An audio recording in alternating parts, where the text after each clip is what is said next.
अस्सलाम वालेकुम, welcome back to my channel education hub. आज का हमारा टॉपिक है posture and gait across the life span.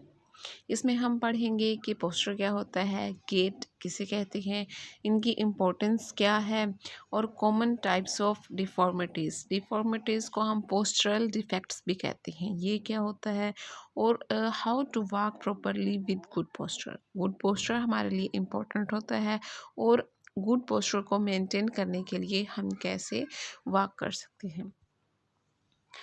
इस सब को समझने के लिए पहले हमें इसके स्टेजेस पर गौर करना होगा कि लाइफ स्पैन डेवलपमेंट स्टेजेस और ह्यूमन डेवलपमेंट स्टेजेस, यानी कि इंसान जब पैदा होता है, बच्चा पैदा होता है और उसके मरते दम तक वो जिस जिस उम्र से गुज़रता है उसके स्टेजेस होते हैं। यहाँ पर इन स्टेजेस की डिटेल जो है वो दी गई है। Definition of posture: the position in which someone holds their body when standing or sitting। यानी कि बैठ से खड़े होते वक्त हम जो अपना बॉडी जहाँ पर होल्ड रखते हैं, जहाँ पर बैलेंस मेंटेन रखते हैं, तो वो हमारा पोस्चर होता है। Definition of gait: gait is the pattern of movement of the limbs of humans during locomotion over a solid substrate। किसी भी सॉलिड सब्सट्रैक्ट पर चलते हुए जब ह्यूमन बॉडी लोकोमोशन हरकत करती है, यानी कि ऐसी मूवमेंट जिसमें एक जगह से दूसरी जगह फासला तय करना पड़ता है, और इस तरह से जो मूवमेंट होती है उसको हम कहते हैं चाल या gait. Two primary phases of the gait cycle. Gait cycle के फेजेस होते हैं दो। The gait cycle can be broken down into two primary phases: the dance and swing phases, which alternate for each lower limb। यानी कि lower limb में two phases होते हैं जिनसे गुजरने के बाद जो है गेट यानी कि चाल सही होती है। Stance phase consists of the entire time that a foot is on the ground. Swing phase consists of the entire time that the foot is in the air. Importance of posture and gait across the life span.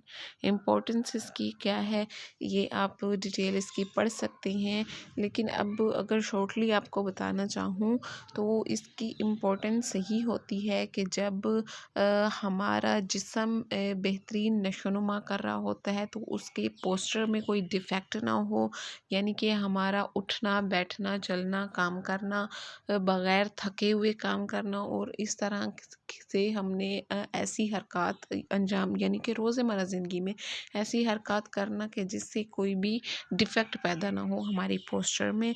तो posture हमारी पूरी ज़िंदगी में इसकी अहमियत होती है।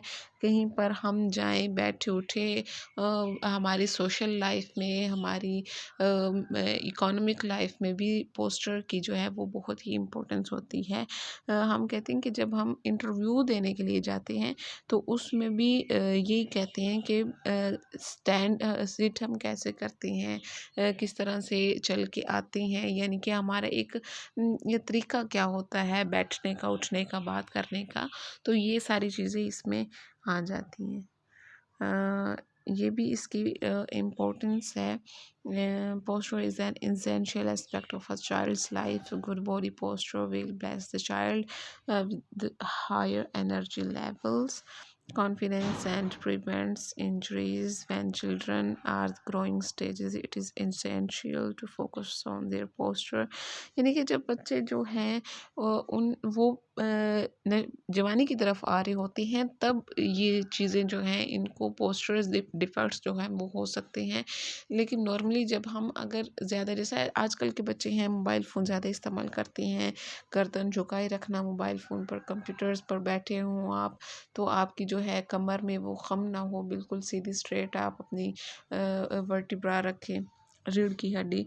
तो इस तरह से मतलब कि पोस्चरल डिफेक्ट से बचने के लिए हम अपनी रोज़मर्रा ज़िंदगी में हम अपनी पोजीशंस और पोस्चर्स को जो है वो बेहतर कर सकते हैं, और इससे हम मुख्तलिफ इंजरीज़ से और जो है डिफेक्ट्स से बच सकते हैं।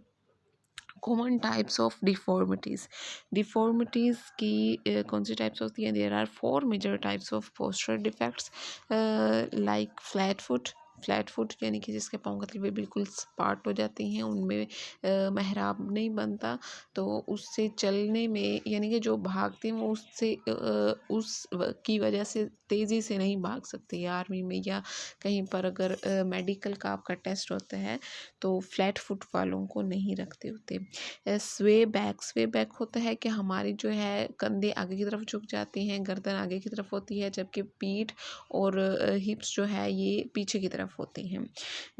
काइफोसिस में बॉडी की पोजीशन ऐसी होती है कि इसमें जो है ऊपर वाला यानी कमर से ऊपर वाला जो एब्डोमेन का पिछला हिस्सा है, रीढ़ की हड्डी, वो सी की शक्ल में बाहर की तरफ निकली हुई होती है। और लॉर्डोसिस में इसका उलट होता है, कमर के नीचे वाली जो है इसको खाली कमर भी कहते हैं और इसमें तोंद जो है निकल आती है बंदे की। That can hamper child's postures. How to walk properly with good posture. अब गुड पोस्चर को मेंटेन करने के लिए सही तरीके से चलना और सही तरीके से बैठना और हर काम करते हुए एक यानी कि हम अक्सर कहते हैं कि मोबाइल फ़ोन ज़्यादा यूज़ नहीं करने चाहिए। क्यों नहीं करने चाहिए? नज़र वीक होती है। दूसरा ये कि हमारे मसल्स जो हैं वो टेंशन में आने लग जाते हैं और सही तरीके से वर्क जो है वो परफॉर्म नहीं कर। बाकी इसकी डिटेल नीचे है, आप पढ़ सकते हैं कि किस तरह से प्रॉपर वर्क करना चाहिए। Most of likely don't give much thought to how we walk or whether we are walking correctly, but knowing that to walk with the right technique and good posture can help. अब यानी कि properly work करना और good posture किस चीज़ में help कर सकता है? Keep your bones and joints align properly.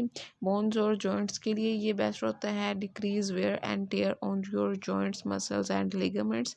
देखिए कभी हम कहते हैं ना कि मोच आ गई है पैर में, तो पैर में मोच आने की क्या वजह होती है कि हमारी पैर की पोजीशन ऐसी आ गई है जिसकी वजह से टेयर हो गए होंगे मसल्स में या लिगामेंट्स में या टेंडन्स में, तो इस वजह से मोच आ गई है और तकलीफ़ होती है। यानी कि इस तरह की इंजरीज से बचने के लिए भी प्रॉपरली वॉक जो है वो की जाती है। Prevent back hip neck and leg pain से बचने के लिए reduce muscles x and fatigue, reduce the risk of injuries, improve your balance and stability. Walking with the right technique and posture isn't difficult but it does involve being mindful of how you move. यानी कि move करने के लिए ही बेहतर techniques का use करना हमारी healthy life के लिए इम्पोर्टेंट है। Thank you for watching my video. Please like share and subscribe.